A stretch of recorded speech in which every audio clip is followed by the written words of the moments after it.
Ce pilier, qu'on appelle donc le pilier des anges ou le pilier du jugement dernier, nous présente le dernier jour de l'humanité, le moment où les morts vont sortir des tombeaux et le moment où le Christ va rendre son jugement.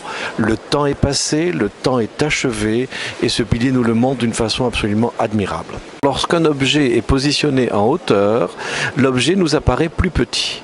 Eh bien ici, on a essayé de neutraliser cette maladresse de notre œil et donc si on regarde vraiment ce pilier depuis le bas jusqu'en haut, on s'aperçoit que les statues sont sculptées chaque fois un peu plus petits. Au premier registre, nous avons les 4 évangélistes. On lève la tête un petit peu et on aperçoit maintenant 4 anges. Mais ces anges jouent de la trompette. Et justement, Saint Jean, qui est juste en dessous, a écrit dans l'Apocalypse que le dernier jour de l'humanité, des anges viendront sonnant de la trompette pour annoncer la fin des temps. Et comme ça va être la fin des temps, sur le registre supérieur cette fois-ci, nous avons le Christ juste en face de nous, toujours au-dessus de Saint Jean.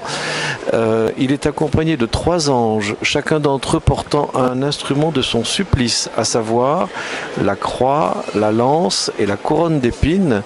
Et si on lève la tête jusqu'au trône du Christ, sous le trône du Christ, on voit des traces de bleu.